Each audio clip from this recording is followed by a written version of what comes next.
Hello students, myself Professor Simran Baguji. Welcome to the physics class and starting with the chapter magnetostatics. Okay, so in the previous live classes we have discussed some basic things about magnetostatics, right? Means you are aware of some of the terms relating to magnetostatics.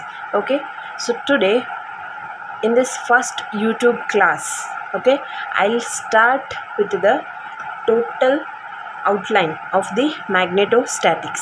Okay, step by step we'll go with the each and every concept of the magnetostatics, right? So today I just want to discuss the very first thing, how this magnetostatics started. Means from where this idea of the magnetostatics came. So for that I want to switch on to the concept of Oersted experiment. So in the live classes I already told you that in the year 1820, the scientist Oersted, what he did, he noticed that there is some relation between magnetic field and electric field, right? Because in your previous classes, that may be in PUC, you have studied about electrostatics, right? Means you have studied from the basic thing you studied what is a charge, right? How the charges will contribute to produce an electric current.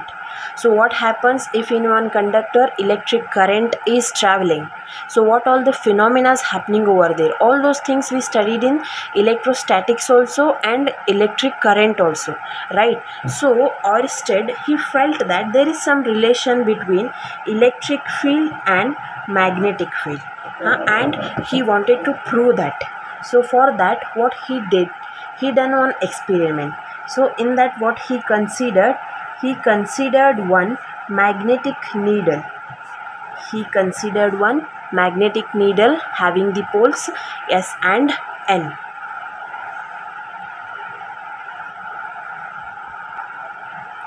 And what he did, he just kept an current carrying conductor. So in this conductor, let's consider it is a conductor AB. So in this conductor a current of amount I is flowing. Just consider that he kept this magnetic needle and the current current carrying conductor parallel to each other. So at that time what he observed in this experiment is really interesting. This experiment established and it officially proved that there is a relation between magnetic field and electric field. And how it happens is, now this magnetic needle, whatever you have kept parallel to the current carrying conductor, it shows some deflection. Oersted observed that this magnetic needle is getting deflected when a current is passed through a wire. This wire is kept near to the magnetic field, and this deflection of the needle, why this needle is getting deflected? He concluded that this deflection of the needle must be due to the magnetic field around the wire carrying current, right? So why this magnetic needle got deflected? It is because of some kind of force acted on it. So from where that force came? That force came from one magnetic field around this conductor. So two things we are observing over here. What is that? This magnetic needle kept to the conductor is getting deflected. It is getting disturbed. Okay, it is changing its position. And the second thing is the wire in which a steady current is flowing is producing one magnetic field around it, right? So this is what we can call it as the magnetic effect of electric current. What we can call it as the magnetic effect of electric current, right? because of this electric current we are getting the magnetic field. That's why it is magnetic effect of electric current. Understood? Let me show you one what we can say, one presentation related to Oersted experiment. So see here, I have just got an animation related to Oersted experiment. See here, we are having one needle here. This is the magnetic needle which is kept parallel to the current carrying conductor. One wire is there. This wire is connected to the other circuital elements. Rheostat is there and one connector is there. All the circuital elements are there. Okay, so because we are having one steady current in this wire, in this current carrying conductor, the needle is showing the deflection. See here. Okay, so this is the setup of Oersted experiment. Okay, see there what we have. We are connecting the wire to a voltmeter V. Okay, and then a plug key K is there and the rheostat is there.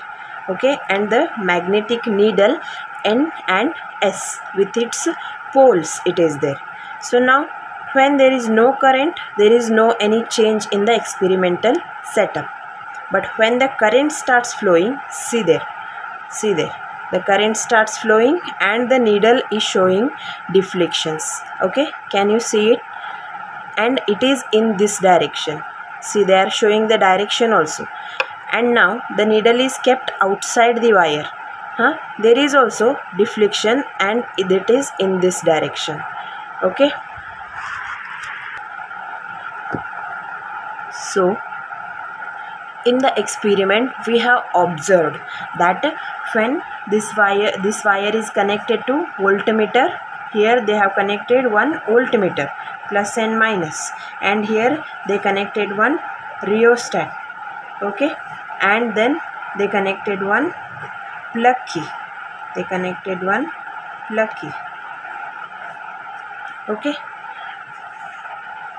so when the current starts flowing in this wire, the needle starts deflection. When it is below, the deflection is in this direction, and when it connected upwards, the deflection was in this direction. So to understand this phenomenon's direction, means this magnetic needle is getting deflected, no doubt, but how to decide its direction? Means which concept will give us the direction of this magnetic needle kept parallel to current carrying conductor in the Oersted experiment. So for that we are having one more important law, that is Ampere's swimming rule. Okay, who will decide the direction of the magnetic needle? Ampere's swimming rule. This also you might have heard in your PUC classes. What I am saying, in the Oersted experiment, magnetic needle is there, current carrying conductor is there. Because of the current carrying conductor, there is a magnetic field produced over here. Magnetic field produced around the current carrying conductor. So this magnetic field will make the needle to deflect. But in which direction this needle get deflected? That is decided by Ampere's swimming rule. So what is Ampere's swimming rule? So what is Ampere's swimming rule means? Imagine that one person is swimming along the wire. Consider this line is our wire. Okay, and this person is swimming along the direction of this wire. Okay, and his face is facing what? The magnetic needle, and this magnetic needle is kept below the wire now. Okay, then what happens? So this person is swimming along the wire and magnetic needle is kept below. So at that time what happens? This needle is deflected towards north pole. North pole of the needle is deflected towards his left hand. Okay, north pole of the needle N of the needle is deflected towards his left hand. Similarly, what happens if we keep the needle above this man? So at that time what happens? The north pole of the needle will deflect towards his right hand, or south pole will deflect towards his left hand. Understood? So this is the direction statement of the Oersted experiment given by Ampere's swimming rule. Understood? So this law completely gives us one statement that whenever in a straight isolated conductor, when there is a flow of current, the magnetic field is produced around it. Understood? And that magnetic field is circular. That magnetic field is what? Circular, and it is concentric with the conductor. Means that is circular and it is concentric. Means what? It's circles. Every circle is having their center at the current carrying conductor. Now you just imagine this pen. Okay, if this pen is one current carrying conductor, along this pen like this, the magnetic field is produced in a circular manner and concentric manner. Understood? I hope you can imagine this thing. Understood? And this direction is given by, means when you consider one current carrying conductor and the magnetic field around it, so at that time the direction of the magnetic field is given by Maxwell's corkscrew rule, or I can say right hand clasp rule. Okay, so these two things are also very interesting. If you want, you can Google it. What I am saying, Maxwell's corkscrew rule or right hand clasp rule. Okay, you can Google it. It is also interesting as the Ampere's swimming rule. Okay, so now this is some what I can say, history of the magnetostatics. Understood? So now you understood that from where this magnetic field is produced, right? You have understood that how the magnetic field is producing. Okay, now what exactly this magnetic field is? So can I define this magnetic field as it is the space around the current carrying conductor. Space around the current carrying conductor is defined as the site of magnetic field. That is the area of the magnetic field, and this magnetic field is a vector field. Understood? Because I told you that the direction of the magnetic field is given by Maxwell's corkscrew rule. So we are having one rule to decide the direction of magnetic field itself. Means what? Obviously it is having one direction, so hence it is a vector field. Magnetic field is one vector field, and its magnitude and direction at any point, means it is having a magnitude also and direction also. So its magnitude and direction can be given by one vector, and that is called as magnetic induction or magnetic field. Okay, this B is called as what? Magnetic induction, or normally generally we can also call it as the magnetic field also. To represent the magnetic field, we use the word B, vector B. And normally it is called as magnetic field, but actually it is a magnetic induction. Means the magnitude and direction of the magnetic field at any point is given by B. Understood? So what is this B exactly means? Okay, so now for that explanation, I'll just consider one charge. I'll consider it may be positive or negative. I'll consider one charge, okay, kept in some space, okay, XYZ. Now this charge is moving with the velocity v. This charge is moving with the velocity v and in the region B. Means this region, wherever the charge is moving, I consider that in that region magnetic field is existing. Understood? Try to imagine the things. Okay, one charge is there that is moving with a velocity v, and that charge is moving in a region where magnetic field B is existing.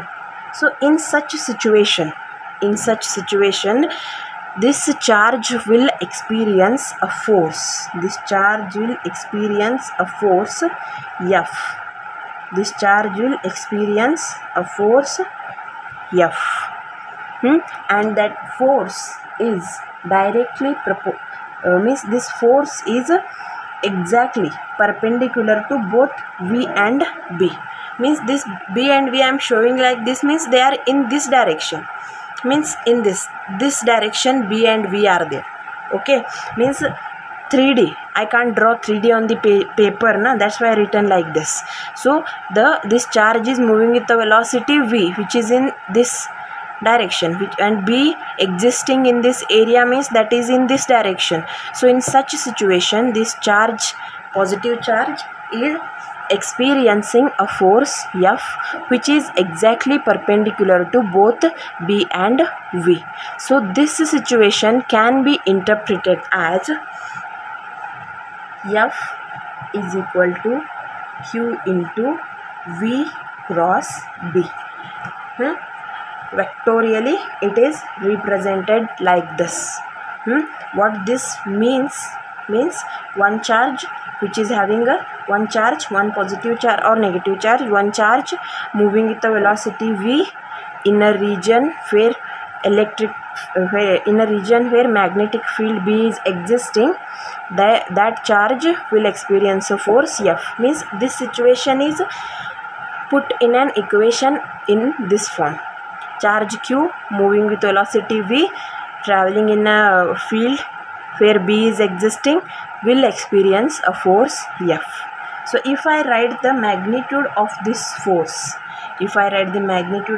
force, I'll consider the relation between angle between B and V as theta, and I'll write Q B V sin theta. Okay, Q B V sin theta. So now if you want to calculate the magnitude of B, I told in some of online class also that B is equal to what it happens, F divided by Q into V sin theta. What this F indicates? Force on the charged particle. Q is a charge and V sin theta is nothing but what? The component of velocity perpendicular to B. Understood? So this B, V and F are perpendicular to each other. B, V and F are totally perpendicular to each other, and this I'll explain with the help of one more rule further, don't worry. So what we just told here is what this magnetic induction is means. So in this current carrying conductor, this in the circular manner concentric magnetic field is produced. The magnitude and direction of this magnetic field is given by magnetic induction B. So this magnetic induction is having this magnitude, and this is calculated by all these things. Okay, so this is the magnitude of the magnetic induction or magnetic field. Okay, now this magnetic induction or magnetic field is measured in terms of Tesla. I told it in the last class only, Tesla. This quantity, this physical quantity, magnetic field is represented in terms of Tesla. So what 1 Tesla is equal to? I told it in the last class only. Just try to remember. 1 Tesla is equal to 1 kg per coulomb second. Right? Have I told it in that manner? Just try to remember. I told it or not? Told na? 1 Tesla is equal to 1 kg per coulomb second. Let's try to revise. So what 1 Tesla is equal to? 1 kg per coulomb second. How? 1 Tesla is equal to 1 kg per coulomb second. So what we have written the formula for B? B is equal to F divided by Q into V sin theta, no? Q into V sin theta. This F is nothing but Newton, Q is nothing but Coulomb, and V sin theta is nothing but what? Component of velocity. This is a component of velocity which is perpendicular to B. So it is velocity only. So that velocity is nothing but meter per second. And now try to simplify the Newton. What Newton stands for? Kg meter per second square. And all the remaining things, this second I take it upside, Coulomb meter. So let cancel some terms over here. M meter get cancels, 1 second get cancels. So we are remaining with kg Coulomb second. So this magnetic field is representing in terms of kg Coulomb per second, that is equal to 1 Tesla. Or this magnetic field or magnetic induction can also be represented in terms of Gauss. 1 Gauss is equal to 10 raised to minus 4 Tesla. Okay. Also this magnetic field or magnetic induction is represented in terms of Weber per meter square also. Weber per meter square or WB per meter square. This is what measuring system of the magnetic field and magnetic induction. So we learned these two things. Okay, next one is magnetic flux. What is magnetic flux?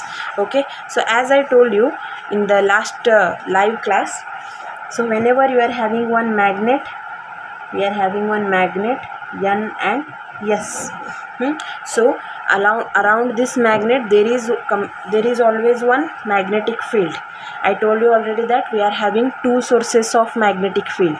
One is a magnet and another is a current carrying conductor.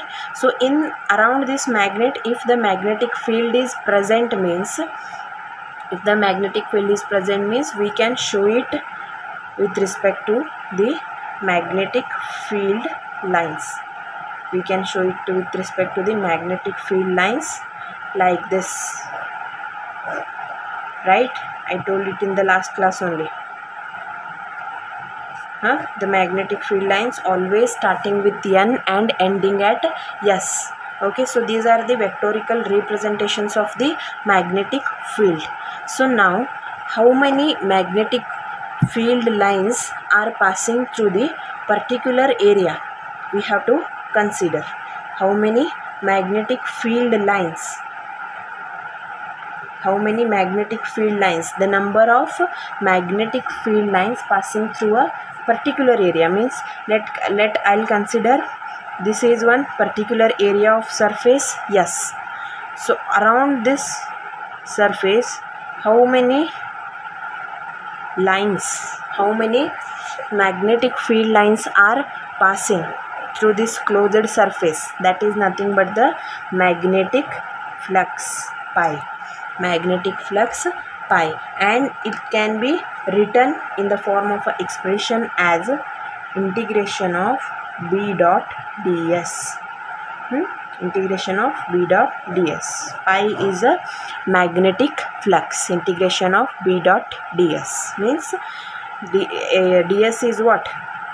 Means if this is one surface of, this is one area, this is one closed surface of the area S, means in this surface we are having so many number of small elements ds.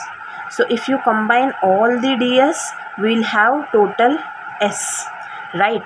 So to combine all the ds's, we have to integrate all the ds's, then only we will get the S. Okay na? So this is integration of ds. And what you are calculating in this area? number of magnetic field lines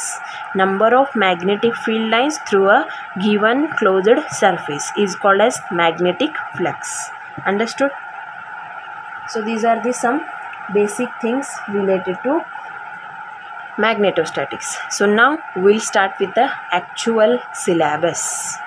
Okay, so your syllabus started from the statement of Biot-Savart's law. So don't feel like if this syllabus starts from Biot-Savart's law means nobody will ask us the Oersted experiment, nobody will ask us the magnetic flux or magnetic field or Tesla or anything. These are also important, very very important. Okay, so what Biot-Savart's law indicates? So let's start with the Biot-Savart's law. And also some here I told you one thing, this direction is given as means the force experienced by the charge and the magnetic field or the magnetic induction and the velocity are experimentally explained by using the one more rule which is called as Fleming's left hand rule. Like this. So this is your left hand and the three fingers, thumb, forefinger and the middle finger. So thumb will represent the force,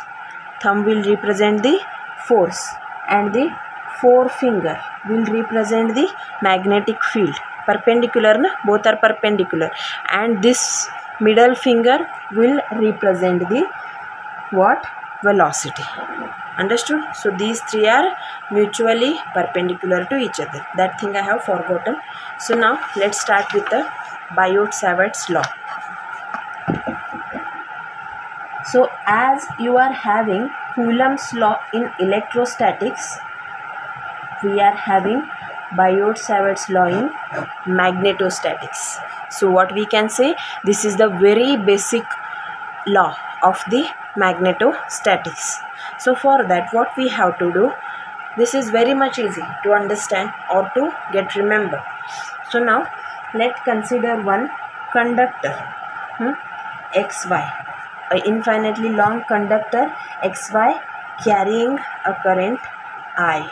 So in this conductor XY a current I is flowing. Okay, now just consider here somewhere one current element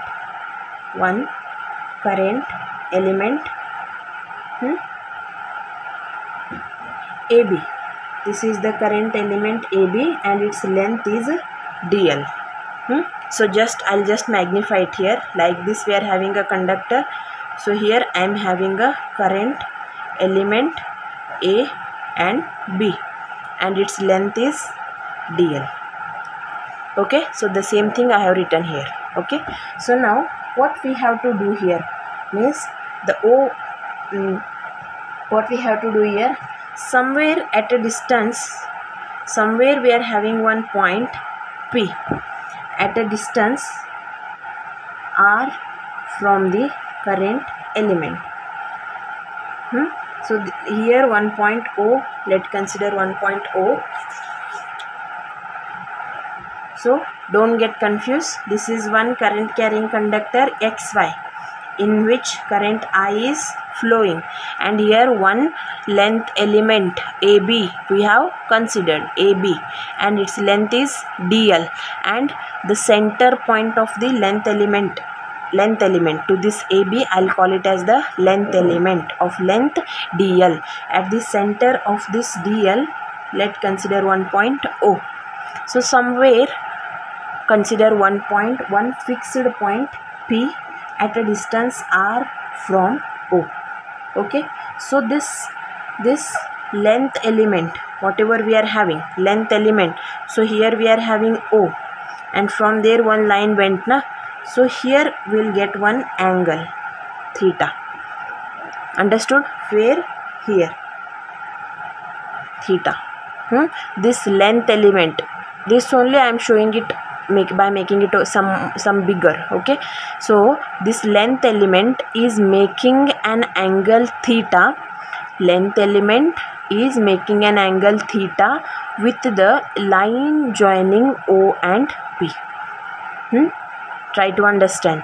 The length element is making an angle theta with the line joining O and P. Understood? So this is the situation. So now in this, the magnetic induction dB, we will consider here the magnetic induction as dB. We will consider it as the one differential magnetic field at a point P due to the current element dl, because we told you already that one current carrying conductor will produce the magnetic field around it. Around it will produce the magnetic field. So this length element also will produce one magnetic field around it. So what is the effect of that magnetic field at point B we are calculating. So dB is what? Magnetic field at a point P due to dl, that is directly proportional to I, and that is directly proportional to dl. I is what? Current. We are considering a small I. dl is the length element. dB is directly proportional to sine of angle between length element and the line joining O and P, and it is inversely proportional to square of the distance between length element and the point P, R square. So this is the statement of Biot-Savart's law as you studied in your last classes. The magnetic induction dB at a point P due to dl is directly proportional to current through a conductor, is directly proportional to length of the current element. I'll call it as the current element. You should call it as the current element compulsory. So dB is directly proportional to sine of angle between current element and the line joining O and P, and dB is inversely proportional to square of the distance between current element and P. So combinedly, can I write it as dB is directly proportional to I dl sine theta divided by R square? Yes. So now we have to just remove the proportionality sign and write one constant over there. What we can consider a constant as mu naught divided by 4 pi. Means I could also consider here as dB is equal to k into I dl sine theta divided by R square. So this k stands for what? Mu naught divided by 4 pi, and I dl sine theta divided by R square. This is the magnitude of magnetic field or magnetic induction according to Biot-Savart's law. You can also write it in the vectorial form. So the vector dB can also be written as its direction mu naught divided by 4 pi I dl cross r cap divided by r square, where this r cap is the unit vector along the r. So what we can write totally B as B is equal to integration of dB. So that can be written as mu naught by 4 pi integration of I dl cross r cap divided by r square. Okay, so this is Biot-Savart's law, which is the basic law of magnetostatics. Okay, so this is when this setup is in some medium. So in vacuum what happens? B is related to H by the formula mu naught H. In vacuum, this B whatever you have written here, that can be written as this B is equal to mu naught H, where this H is nothing but magnetic field intensity, and mu naught is a constant which is called as the permeability of the free space. Okay, so these are the things we discussed today. So I have completed all the points I have promised. Okay, right. So remaining things, some derivations are there. Means the magnetic field with respect to some different cases. In the different cases, what will be the magnitude of magnetic field B, we have to calculate. That we'll discuss in the next class. So related to this class, if you face any queries, any doubts, you can call me or message me. Okay, and without fail, you write your roll numbers in the comment box. That will be considered as your attendance. Okay, thank you.